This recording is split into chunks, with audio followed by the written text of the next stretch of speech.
Hello everyone, कैसे हो आप सब। एक बार पुनः स्वागत है आप सभी का हमारे अपने YouTube channel Shiv coaching classes पर। आज की इस वीडियो में हम देखेंगे class 12th biology NCERT chapter 5 में। देखिए आज का जो हमारा टॉपिक है वो है डीएनए की संरचना।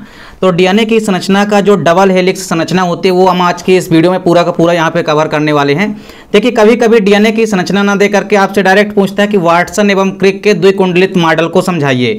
तो दोनों क्वेश्चन का सेम ही आंसर है, डीएनए की संरचना ही आपको बतानी है, क्योंकि डीएनए की संरचना को वाटसन एवं क्रिक ने दिया था, इसलिए इसको कभी कभी वाटसन एवं क्रिक मॉडल को पूछ लिया जाता है। चलिए वीडियो को स्टार्ट करते हैं। सबसे पहले बात करते हैं डीएनए की संरचना सबसे पहले किसने दिया। तो आपको याद रखना है वाटसन एवं क्रिक ने सबसे पहले 1953 में यानी कि 1953 में डीएनए का मॉडल जो है प्रस्तुत किया, और इसी कारण से इन्हें 1962 में यानी कि 1962 में नोबेल प्राइज से भी सम्मानित किया गया था। तो आपको याद रखना है डीएनए की संरचना को किसने दिया, और मेनली आपको यहाँ पे डीएनए की संरचना के जितने भी मुख्य बिंदु हैं सबसे पहले उनको समझना है। देखिए प्रीवियस वीडियो में हमने आपको बताया था कि जो डीएनए की संरचना होती है, चाहे वो डीएनए हो चाहे वो आरएनए हो, यानी कोई भी न्यूक्लियोटाइड जो होते हैं वो न्यूक्लियोटाइड के बहुलक होते हैं न्यूक्लिक अम्ल। अब न्यूक्लिक अम्ल देखिए दो प्रकार के होते हैं, डीएनए और आरएनए। अब डीएनए और आरएनए दोनों ही न्यूक्लियोटाइड के क्या होते हैं, बहुलक होते हैं, यानी कि पॉलीमर होते हैं। देखिए डीएनए की संरचना की यदि हम बात करते हैं तो कोई भी न्यूक्लियोटाइड, चूंकि न्यूक्लियोटाइड से मिलकर के ही डीएनए बनते हैं, लगभग लाखों की संख्या में जब न्यूक्लियोटाइड मिलते हैं तब डीएनए की एक श्रृंखला यानी कि एक स्टैंड का निर्माण होता है। तो डीएनए की संरचना चूंकि न्यूक्लियोटाइडों के मिलने से बनती है, इसलिए आपको सबसे पहले समझना पड़ेगा कि न्यूक्लियोटाइड जो है किससे किससे मिलकर के बने होते हैं। सबसे पहले न्यूक्लियोटाइड की यदि हम बात करते हैं तो न्यूक्लियोटाइड में जो सबसे पहली चीज होती है वो होती है शुगर। अब देखिए चूंकि डीएनए की संरचना पढ़ रहे हैं तो डीएनए में कौन सी शुगर होती है, डीएनए में होती है डीऑक्सीराइबोस शुगर। तो डीऑक्सीराइबोस शुगर की आपको संरचना भी हमने करा दिया था प्रीवियस वीडियो में, लेकिन अभी तक आप यदि नहीं देखे हैं तो आप प्लेलिस्ट में जाकर के देख सकते हैं। देखिए यहां पर भी यदि हम समझें शुगर की संरचना, यानी जो बेसिकली जो डीऑक्सीराइबोस शुगर है, जिसको कि हम पेंटोज शुगर कहते हैं, क्योंकि इसमें 5 कार्बन पाए जाते हैं इस शुगर में। इसकी यदि आप संरचना बनाएंगे शुगर की तो सबसे पहले तो आपको यहां पे देखना है, यहां पे होता है ऑक्सीजन, इसके बाद फिर यहां पे होते हैं 4 कार्बन। यहां वाले जो कार्बन होता है इसको हम कहते हैं कार्बन का नंबर फर्स्ट देते हैं, ये पहला नंबर का कार्बन है, ये दूसरा, ये तीसरा कार्बन है, ये यहाँ पे चौथा कार्बन, और फिर यहां से लगा होता है ये 5वां कार्बन। तो 5 कार्बन होते हैं, इसीलिए इसको हम पेंटोज शुगर भी कहते हैं, डीऑक्सीराइबोस शर्करा को। और यहाँ पे हर एक जगह आप पाएंगे क्या होता है, एक साइड हाइड्रोजन समूह जुड़ा होता है, दूसरे साइड यहाँ पे OH समूह जुड़ा होता है। बस दूसरे नंबर के कार्बन पे आपको याद रखना है यहाँ पे कि दोनों साइड यहाँ पे HH समूह जुड़ा रहता है, यानी कि हाइड्रोजन समूह जुड़ा रहता है। इसके बाद आप पढ़ेंगे आरएनए की संरचना, उसमें आपको बस बेसिक डिफरेंस देखने को मिलेगा। जैसे आप डीऑक्सीराइबोस, यहाँ पे डीऑक्सीराइबोस शुगर में आप देखेंगे, ये हमारी जैसे मान लीजिए यहाँ पे डीऑक्सीराइबोस शुगर है, तो इसमें यहाँ पे क्या होता है, ऑक्सीजन होता है और 5 कार्बन होते हैं। एक कार्बन यहाँ पे होता है, दूसरा कार्बन ये, तीसरा कार्बन यहाँ पर, चौथा कार्बन ये और 5वां कार्बन ये। तो यहाँ पे ये 5वां कार्बन। दूसरे नंबर का जो कार्बन होता है इसमें आप देखेंगे कि यहाँ पे क्या होता है, हाइड्रोजन हाइड्रोजन जुड़ा होता है। जब भी दूसरे नंबर के कार्बन से केवल और केवल हाइड्रोजन समूह जुड़े रहेंगे दोनों साइड, तो वो होती है डीऑक्सीराइबोस शर्करा। लेकिन जब आरएनए में जाएंगे तो वहां पे राइबोस शर्करा आ जाएगी, और जैसे ही राइबोस शर्करा आएगी तो बस यहाँ पे एक चेंजेस आएगा, दूसरे नंबर के कार्बन से एक तो हाइड्रोजन समूह जुड़ा रहेगा और एक यहाँ पे OH समूह जुड़ जाएगा। बस यही डिफरेंस है राइबोस शर्करा में और डीऑक्सीराइबोस शर्करा में। तो सबसे पहले तो आपने देखा कि कोई भी डीएनए की संरचना है वो न्यूक्लियोटाइड से मिलकर बनी होती है। तो न्यूक्लियोटाइड में मुख्य रूप से 3 चीजें होती है। पहली चीज हो गई हमारी शुगर, और कौन सी शुगर, पेंटोज शुगर यानी कि डीऑक्सीराइबोस शुगर। अब इसके बाद न्यूक्लियोटाइड में जो दूसरी चीज प्रेजेंट होती है वो होती है नाइट्रोजनी बेस। तो नाइट्रोजनी बेस की यदि हम बात करते हैं, यानी कि नाइट्रोजनी क्षारक की, तो नाइट्रोजनी क्षारक मुख्य रूप से कितने प्रकार के होते हैं, 2 प्रकार के होते हैं। हमने आपको बताया था कौन कौन से, एक होता है प्यूरिन और दूसरा होता है पाइरिमिडीन। एक होता है प्यूरिन और दूसरा होता है पिरिमिडीन। तो इस प्रकार से आप देखेंगे कि अब प्यूरिन भी पुनः से 2 प्रकार से होता है, एक होता है एडेनिन और दूसरा क्या होता है, ग्वानिन। तो प्यूरिन होती है 2 प्रकार की, एडेनिन और ग्वानिन, जबकि पिरिमिडीन होती है 2 प्रकार से, एक तो होती है साइटोसिन और दूसरी होती है थायमिन। 2 अंतर तो आपका यहीं पे क्लियर हो जाता है डीएनए और आरएनए में। डीएनए में देखिए कौन सी शर्करा होती है, डीऑक्सीराइबोस शर्करा, आरएनए में कौन सी शर्करा हो जाती है, राइबोस शर्करा हो जाती है। वहीं यदि हम बात करते हैं नाइट्रोजनी बेस की, तो देखिए डीएनए के अंदर 4 प्रकार के नाइट्रोजनी क्षारक होते हैं, एडेनिन, ग्वानिन, साइटोसिन और थायमीन। जबकि आप RNA में जाएंगे तो वहां पे बस एक चेंजेस आ जाएगा, वहां पे थायमीन की जगह क्या आ जाता है, यूरेसिल आ जाता है। बाकी 3 नाइट्रोजनी क्षारक क्या होते हैं, सेम होते हैं। तो सबसे पहले न्यूक्लियोटाइड की संरचना में आपको 2 चीजें क्लियर हो गई। पहली चीज होती है शुगर। कौन सी शुगर होती है, तो पेंटोज शुगर यानी कि डीऑक्सीराइबोस शुगर। इसके बाद नाइट्रोजनी क्षारक 4 प्रकार के, यहाँ पे एडेनिन, ग्वानिन, साइटोसिन और थायमीन। और इसके अलावा जो तीसरी चीज होती है वो होता है फास्फेट समूह। तो डीएनए की संरचना में एक इंपॉर्टेंट चीज है क्या, फास्फेट समूह। और डीएनए की संरचना में जो फास्फेट समूह होता है वो होता है फास्फोरिक अम्ल के रूप में। फास्फोरिक अम्ल का फार्मूला होता है H3PO4। तो ये होता है फास्फोरिक अम्ल जो कि फास्फेट समूह के रूप में यहाँ पे उपस्थित रहता है। यानी यहाँ पे आप जब डीएनए की संरचना देखेंगे तो डीएनए की संरचना में आप देखेंगे कि कई सारी यानी कि लाखों की संख्या में जब न्यूक्लियोटाइड मिलते हैं इस प्रकार से, तो ये किसका निर्माण करते हैं, डीएनए की एक पॉलीपेप्टाइड श्रृंखला का निर्माण करते हैं। क्योंकि देखिए डीएनए की जब न्यूक्लियोटाइड श्रृंखलाएं आपस में मिलेगी तो एक बड़ी श्रृंखला बनेगी जिसको हम कहेंगे पॉलीन्यूक्लियोटाइड की श्रृंखलाएं।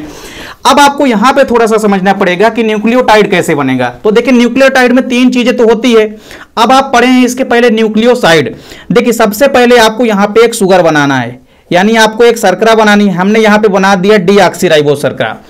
अब इस डीऑक्सीराइबोस शर्करा से यहां पे हमारे पास मान लीजिए जुड़ा है कोई भी नाइट्रोजनी क्षारक आप जोड़ दीजिए, चाहे आप एडेनिन जोड़ दीजिए या ग्वानिन जोड़ दीजिए, कोई भी नाइट्रोजनी क्षारक जोड़ दीजिए। तो देखिए जब किसी भी शर्करा के साथ क्या जुड़ जाएगा, जब नाइट्रोजनी क्षारक जुड़ जाता है तो उसे हम कहते हैं न्यूक्लियोसाइड्स। क्या कहते हैं, न्यूक्लियोसाइड्स कहते हैं। न्यूक्लियोसाइड्स 2 ही चीजों से मिलकर के बनी होती है, नाइट्रोजनी बेस और शुगर। तो यानी यहां पे हमारा डीएनए का न्यूक्लियोसाइड्स है, तो डीएनए के न्यूक्लियोसाइड्स में 2 ही चीजें होगी, एक तो डीऑक्सीराइबोस शर्करा होगी और एक कोई भी नाइट्रोजनी क्षारक होगा। फिर इसके बाद आप देखिए यहां पे आप 5वें नंबर के कार्बन से यहां पे एक फास्फेट समूह जुड़ जाएगा, यानी H3PO4 जुड़ जाएगा, फास्फोरिक अम्ल। क्योंकि फास्फोरिक अम्ल यहाँ पे फास्फेट समूह जो होता है वो फास्फोरिक अम्ल के रूप में पाया जाता है। तो अब जैसे ही आप पाएंगे कि इस न्यूक्लियोसाइड्स के साथ यहाँ पे फास्फोरिक अम्ल जुड़ गया, इसका नाम चेंज हो जाएगा, इसको फिर हम कहेंगे न्यूक्लियोटाइड्स। तो न्यूक्लियोसाइड्स से यहाँ पे क्या बन गया, न्यूक्लियोटाइड्स बन गए। यानी एक न्यूक्लियोटाइड्स की संरचना में आपको यहाँ पे देखना पड़ेगा कि एक तो शुगर होगा, उसके साथ पहले नंबर के कार्बन से जुड़ेगा कोई भी नाइट्रोजनी क्षारक। एक चीज हमेशा आपको याद रखनी है कि कोई भी नाइट्रोजनी क्षारक या नाइट्रोजनी बेस जब भी पेंटोज शुगर से जुड़ता है वो पहले नंबर के कार्बन से जुड़ता है। और दूसरी चीज आपको यह याद रखना है कि कोई भी यदि फास्फेट समूह जुड़ता है तो वो हमेशा 5वें नंबर के कार्बन से जुड़ता है। इसलिए यहां पे आपको बिल्कुल भी मिस्टेक नहीं करना है। जब भी आप न्यूक्लियोटाइड्स की संरचना को बनाएंगे 2 चीजों को आपको ध्यान में रखना है। पहली ये कि यदि कोई भी शर्करा है उसको पहले नंबर के कार्बन से ऐड करना है, और यदि कोई फास्फेट समूह है तो उसको 5वें नंबर के कार्बन के साथ ऐड करना है। अब सबसे पहले यहां पे हम समझेंगे कि जो डीएनए की संरचना होती है इसके प्रमुख बिंदु कौन कौन से होते हैं। देखिए डीएनए मॉडल के मुख्य बिंदु कई सारे हैं, जिसमें सबसे पहला पॉइंट है डीएनए के प्रत्येक अणु जो होते हैं इनमें 2 स्ट्रैंड्स होते हैं, और दोनों के दोनों जो स्ट्रैंड्स होते हैं ये एक दूसरे के चारों ओर लिपट करके एक द्विकुंडलित संरचना का निर्माण करते हैं। आप यहां पे डीएनए की संरचना जब भी देखेंगे, डीएनए की संरचना में देखेंगे कि इस प्रकार से यहां पे 2 स्टैंड होते हैं। एक स्टैंड यहां पे देख सकते हैं इसकी स्टार्टिंग हुई है 5 एंड से, और जो भी 5 एंड से जिसकी स्टार्टिंग होती है उसका समापन कहां पे होता है, 3 एंड पे होता है। अभी जब हम इसकी न्यूक्लियोटाइड की संरचना बना करके आपको दिखाएंगे वहां पे हम आपको समझाएंगे कि किस प्रकार से 5 एंड का समापन होता है 3 एंड में। तो देखिए एक डीएनए की श्रृंखला जिसकी शुरुआत हुई है कहां से, 5 एंड से, तो उसका समापन कहां पे होगा, 3 एंड में। और दूसरा जिसकी स्टार्टिंग हुई है 3 एंड से, उसका समापन कहां पे होगा, 5 एंड में समापन होगा। तो सबसे पहला पॉइंट क्या कह रहा है कि डीएनए की संरचना में 2 स्ट्रैंड्स होते हैं। आप इजीली यहां पे समझ सकते हैं कि डीएनए की संरचना में इस प्रकार से 2 स्ट्रैंड्स होते हैं, और ये दोनों स्ट्रैंड्स आप देख रहे हैं कि एक दूसरे से लिपट गए हैं और एक दूसरे से लिपट करके एक द्विकुंडलित संरचना का निर्माण करते हैं, यानी कि डबल हेलिक्स स्ट्रक्चर का निर्माण करते हैं। इसके बाद देखिए दूसरा पॉइंट क्या कह रहा है कि प्रत्येक डीएनए में पॉलीन्यूक्लियोटाइड की 2 श्रृंखलाएं होती है। अब आप ये देख सकते हैं कि जो डीएनए की जो श्रृंखला होती है, दोनों श्रृंखला ये किसकी बनी होती है, पॉलीन्यूक्लियोटाइड की बनी होती है। हमने आपको क्या बताया कि प्रत्येक न्यूक्लियोटाइड्स जो होते हैं लगभग जब लाखों की संख्या में न्यूक्लियोटाइड्स मिलते हैं तो डीएनए का एक स्ट्रैंड का निर्माण होता है। तो डीएनए का एक स्ट्रैंड मतलब डीएनए की एक श्रृंखला। तो डीएनए का एक स्ट्रैंड निर्माण होता है लगभग लाखों की संख्या में जब न्यूक्लियोटाइड्स मिलते हैं। तो जो डीएनए का जो एक स्ट्रैंड है इसको हम कहेंगे पॉलीपेप्टाइड श्रृंखला, क्योंकि जो डीएनए की श्रृंखला या स्ट्रैंड है ये न्यूक्लियोटाइड के आपस में, कई सारे न्यूक्लियोटाइड के आपस में मिलने से बनी है। तो जब कई सारे न्यूक्लियोटाइड मिलेंगे तो उसे हम कहेंगे पॉलीन्यूक्लियोटाइड। तो पॉलीन्यूक्लियोटाइड की ये श्रृंखलाएं होती है दो ठो, और दोनों श्रृंखलाएं आपस में मिलकर के लिपट करके एक द्विकुंडलित यानी कि डबल हेलिक्स स्ट्रक्चर का निर्माण करते हैं। इसके बाद देखिए दूसरे पॉइंट में ये आपको समझना पड़ेगा कि दोनों न्यूक्लियोटाइड जो होते हैं, दोनों चूंकि पॉलीन्यूक्लियोटाइड हैं, तो दोनों पॉलीन्यूक्लियोटाइड जो श्रृंखलाएं होती है ये आपस में हाइड्रोजन बॉन्ड यानी कि हाइड्रोजन बंध के माध्यम से जुड़ी होती हैं। और दोनों श्रृंखलाओं अर्थात कुंडलनों का व्यास कितना होता है, 20 एंगस्ट्रॉम होता है। आप यहां पे देखेंगे कि डीएनए की जो दो श्रृंखलाएं हैं या दो स्ट्रैंड्स आप कह सकते हैं इनको, तो दोनों स्ट्रैंड्स के बीच का यानी यहां से लेकर के यहां तक की दूरी ये कितनी होती है, 20 एंगस्ट्रॉम होती है। तो यानी जो डीएनए का जो एक कुंडलन होता है उसका व्यास कितना होता है, 20 एंगस्ट्रॉम होता है। आप यहां पे देख सकते हैं यहां से लेकर के ये डीएनए की स्टार्टिंग बिंदु है, तो यहां से श्रृंखला हमारी स्टार्ट हुई है और इस श्रृंखला का एक घुमाव जहां पे समाप्त हुआ है यहां तक की दूरी को हम कहते हैं एक कुंडलन। तो एक कुंडलन की जो दूरी होती है यानी कि जो इसका चूंकि व्यास जो होता है वो कितना होता है, 20 एंगस्ट्रॉम होता है। तो एक कुंडलन का व्यास हमेशा आपको याद रखना कितना होता है, 20 एंगस्ट्रॉम होता है। इसके बाद आप देखेंगे कि जो दोनों स्ट्रैंड्स होते हैं ये आपस में किसके माध्यम से जुड़े होते हैं, हाइड्रोजन बंध के माध्यम से जुड़े होते हैं। देखिए पॉलीन्यूक्लियोटाइड की दो श्रृंखलाएं यानी कि दो स्ट्रैंड्स हैं, एक ये वाला स्ट्रैंड्स और एक ये स्ट्रैंड, दोनों स्ट्रैंड्स आपस में किसके माध्यम से जुड़े हैं, ये आप देख रहे हैं इजली, ये आपस में जुड़े होते हैं किसके माध्यम से, हाइड्रोजन बंध के माध्यम से जुड़े होते हैं। फिर इसके बाद आप देखेंगे कि डीएनए की जो दोनों श्रृंखलाएं होती है ये आपस में नाइट्रोजनी क्षारकों द्वारा जुड़ी होती हैं और एक श्रृंखला में उपस्थित जो प्यूरिन होता है वो दूसरी श्रृंखला में उपस्थित पिरीमिडीन के साथ हाइड्रोजन बंधों के द्वारा जुड़े होते हैं। अब देखिए यहां पे एक इंटरेस्टिंग चीज ये है कि आपको समझना पड़ेगा, दो स्ट्रैंड्स हैं और दोनों स्ट्रैंड्स में क्या होते हैं, एक साइड प्यूरिन होगा दूसरी साइड पिरीमिडीन होगा और प्यूरिन से हमेशा क्या जुड़ेगा, पिरीमिडीन जुड़ेगा। एक चीज हमेशा आपको याद रखना है कि कभी भी प्यूरिन जो है प्यूरिन के साथ ही नहीं जुड़ेगा, एक प्यूरिन हमेशा दूसरे पिरीमिडीन के साथ जुड़ेगा। और डीएनए की श्रृंखला के अंदर जितने प्यूरिन की संख्या होती है उतनी ही पिरीमिडीन अणुओं की संख्या होती है। ये हमने आपको बताया था चारगाफ के नियम में। चारगाफ नामक साइंटिस्ट ने क्या बताया था कि किसी भी डीएनए अणुओं की संख्या में जितनी संख्या में होते हैं प्यूरिन उतनी ही संख्या में होते हैं पिरीमिडीन, यानी दोनों की मात्रा क्या होती है, इक्वल होती है, समान होती है। तो आप देख सकते हैं कि डीएनए मॉडल की जो संरचना होती है इसमें आप देखेंगे कि जो दोनों श्रृंखलाएं होती है पॉलीन्यूक्लियोटाइड की, ये दोनों श्रृंखलाएं आपस में नाइट्रोजनी क्षारकों के द्वारा जुड़ी होती है और नाइट्रोजनी क्षारक आपस में किसके माध्यम से जुड़े होते हैं, हाइड्रोजन बंध के माध्यम से जुड़े होते हैं, जिस कारण से हम ये कह देते हैं कि आपस में दोनों श्रृंखलाएं हाइड्रोजन बंध के माध्यम से जुड़ी होती है। लेकिन एक्चुअल में आपको याद रखना है कि हाइड्रोजन बंध के माध्यम से नाइट्रोजनी बेस जुड़े होते हैं एक दूसरे से। फिर इसके बाद आप देखेंगे कि एडेनिन जो होता है वो हमेशा थायमिन के साथ जुड़ता है। ये इंपॉर्टेंट चीज है, एडेनिन हमेशा किसके साथ जुड़ेगा, एडेनिन जुड़ेगा हमेशा थायमिन के साथ जुड़ेगा। एडेनिन जुड़ेगा हमेशा किसके साथ, थायमिन के साथ जुड़ेगा। और जो साइटोसिन होता है ये हमेशा किसके साथ जुड़ेगा, ये जुड़ेगा हमेशा ग्वानिन के साथ। तो देखिए एडेनिन क्या है, एक प्यूरिन है और प्यूरिन किसके साथ जुड़ रहा है, थायमिन के साथ। थायमिन क्या होता है, पिरीमिडीन होता है। तो एडेनिन और थायमिन जब भी जुड़ेंगे इनके बीच हमेशा डबल हाइड्रोजन बॉन्ड होता है। साइटोसिन जब भी जुड़ता है ग्वानिन के साथ इनके मध्य हमेशा क्या होता है, ट्रिपल बॉन्ड होता है, ट्रिपल हाइड्रोजन बॉन्ड होता है, जिनके माध्यम से ये आपस में जुड़े होते हैं। तो एडेनिन जो होता है वो हमेशा थायमिन के साथ जुड़ता है, ग्वानिन हमेशा साइटोसिन के साथ जुड़ता है। और डीएनए की श्रृंखला में प्यूरिन अथवा पिरीमिडीन क्षारकों की संख्या क्या होती है, लगभग बराबर होती है, यानी कि समान होती है। एक चीज और आपको यहां पे देखना है कि जो डीएनए की संरचना होती है, डीएनए के देखिए प्रत्येक दोहरे कुंडलन में हर घुमाव की जो लंबाई होती है वो कितनी होती है, 34 एंगस्ट्रॉम होती है और श्रृंखला के हर घुमाव में 10 न्यूक्लियोटाइड्स पाए जाते हैं। अतः इनमें उपस्थित प्रत्येक दो न्यूक्लियोटाइड्स के बीच की दूरी कितनी होती है, 3.4 एंगस्ट्रॉम होती है। अब डीएनए की संरचना में आप देखेंगे तो यहां पे आपको इजीली दिखाई दे रहा है कि जो दोनों के दोनों कुंडलन होते हैं, देखिए एक कुंडलन की यदि हम बात करते हैं तो यहां से लेकर के ये जो पहला घुमाव स्टार्ट हुआ और ये पहला घुमाव यहां पे आकर के समाप्त हुआ है, ये हमारा एक कुंडलन कहला गया।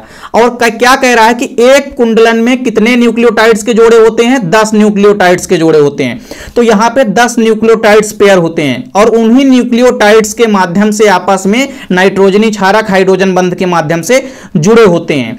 अब देखिए इसकी लंबाई कितनी बता रहा है, 3.4 एंगस्ट्रॉम होता है। यानी आपस में आप जब भाग करेंगे 34 में आप भाग करेंगे किसका, आप भाग करेंगे किसका, 10 का, तो आएगा कितना, 3.4 एंगस्ट्रॉम। यानी यदि हम बात करते हैं किसकी, केवल और केवल दो न्यूक्लियोटाइड्स के बीच की दूरी की, तो दो न्यूक्लियोटाइड्स के बीच की दूरी कितनी आ जाएगी, 3.4 एंगस्ट्रॉम आ जाएगी। क्योंकि 10 न्यूक्लियोटाइड्स के बीच की दूरी कितनी होती है, 34 एंगस्ट्रॉम होती है। देखिए यहां पे एक कुंडलन है और एक कुंडलन में कितने न्यूक्लियोटाइड्स होते हैं, 10 न्यूक्लियोटाइड्स होते हैं। तो 10 न्यूक्लियोटाइड्स के बीच की दूरी कितनी होती है, 34 एंगस्ट्रॉम। तो यहां पे अब दो न्यूक्लियोटाइड्स के बीच की यदि दूरी हम निकालेंगे तो कितना आ जाएगा, 3.4 एंगस्ट्रॉम आ जाएगा।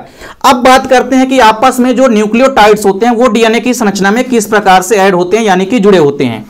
तो यहां पे आपको बनाने के लिए सबसे पहले न्यूक्लियोटाइड की संरचना में 2-3 चीजें ध्यान में रखना है। जैसा कि यहां पे आप देखेंगे, अब आपको यहां पे दोनों स्टैंड्स बनाना, दोनों स्टैंड्स में देखिए यहां पे आपको समझना पड़ेगा। अब आपस में देखना है कि न्यूक्लियोटाइड्स किस प्रकार से आपस में जुड़ करके एक श्रृंखला का निर्माण करते हैं। तो पहले तो हम एक श्रृंखला बताते हैं। सबसे पहले आपको पहली श्रृंखला बनानी है तो आपको करना क्या पड़ेगा, एक न्यूक्लियोटाइड बनाना है। यहाँ पे सबसे पहले न्यूक्लियोटाइड बनाते समय आपको सबसे पहले क्या ध्यान में रखना है कि एक तो हमको शुगर बनाना है। कौन सी शुगर, पेंटोज शुगर।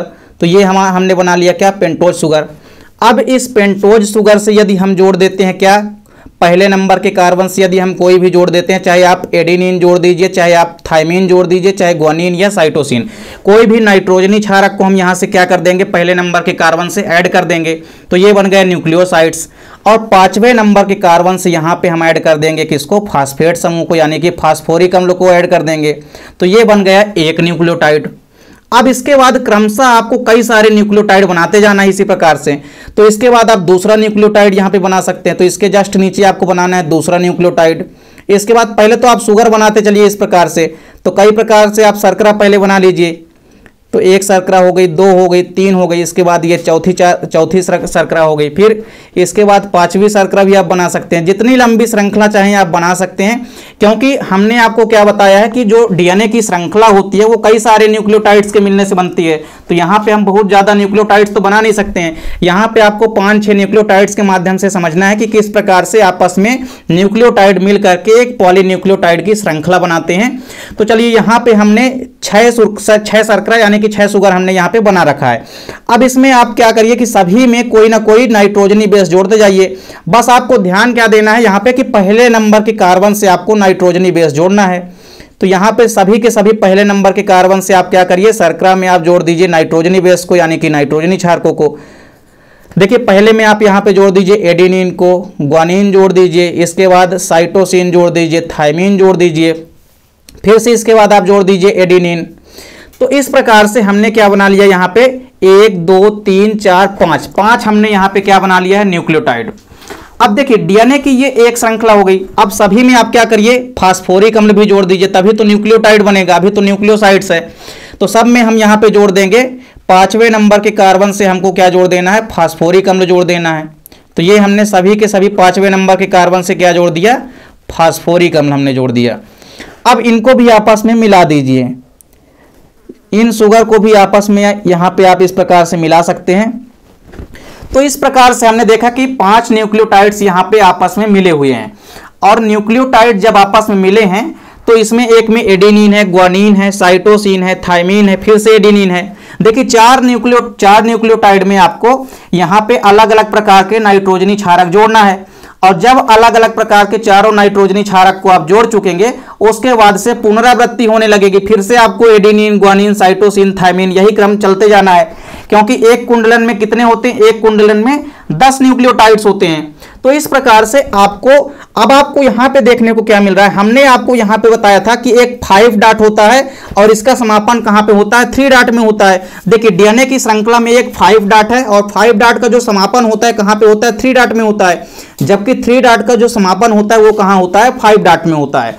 तो इसका मतलब आप यहाँ पे क्या समझ पा रहे हैं कि देखिए यहाँ पे तो हमारे पास यहाँ पे देखिए लास्ट इसकी क्या है, यहाँ पे 3 डॉट में हो रहा है। यहाँ पे देखिए 5 नंबर के कार्बन से क्या जुड़ा हुआ है, यहाँ पे फास्फेट समूह जुड़ा हुआ है। तो इस प्रकार से आपको करते क्या जाना है कि आपने यहाँ पे एक डीएनए की श्रृंखला को तैयार कर ली है, क्योंकि एक डीएनए की श्रृंखला किससे तैयार होगी, न्यूक्लियोटाइड के मिलने से ही तैयार होगी। न्यूक्लियोटाइड आपस में मिलते जाएंगे और श्रृंखला जो है डीएनए की बनती जाएगी। तो देखिए यहाँ पे एक डीएनए की श्रृंखला हमने तैयार कर ली है, क्योंकि यहाँ पे आपस में न्यूक्लियोटाइड एक क्रम में मिल चुके हैं। अब जस्ट इसकी दूसरी संरचना हमको बनानी है।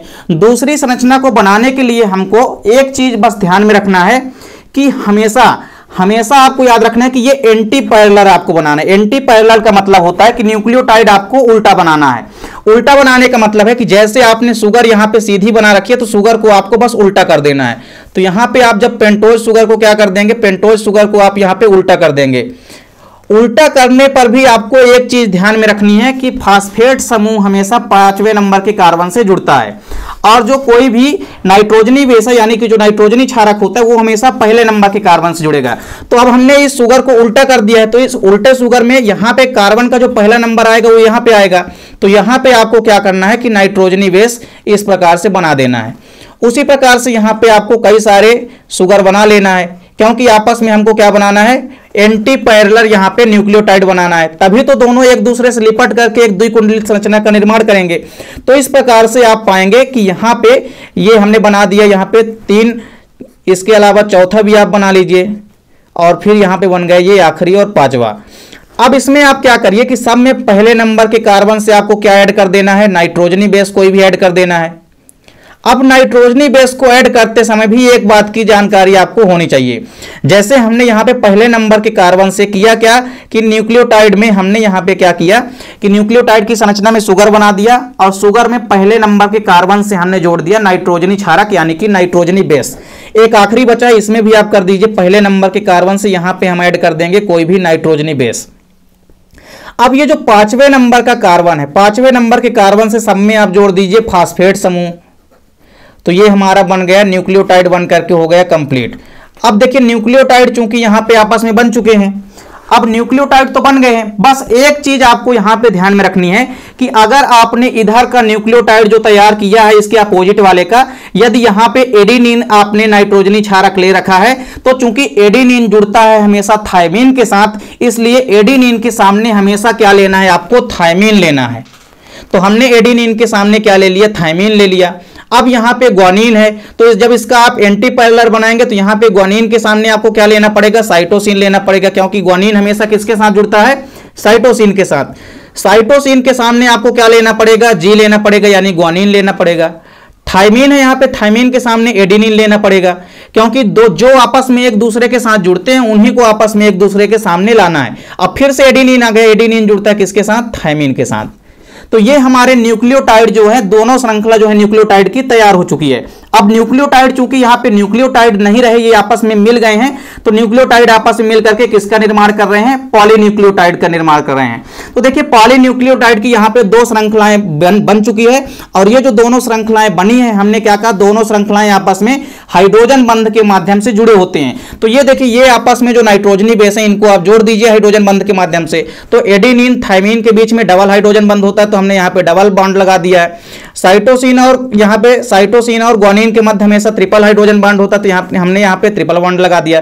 इस प्रकार आप सीक्वेंस से चलाते चलिए, जहां पर भी आपको साइटोसिन और ग्वानिन दिखते हैं वहां पे आप ट्रिपल बॉन्ड लगाइए, और जहां जहां पे एडेनिन और थायमीन दिखते हैं वहां पे डबल बॉन्ड। तो ये हमने पूरी जगह यहाँ पे आप देख सकते हैं कि एडेनिन, ग्वानिन, साइटोसिन और थायमीन हो चुके हैं। तो इस प्रकार से यहाँ पे डबल बॉन्ड है।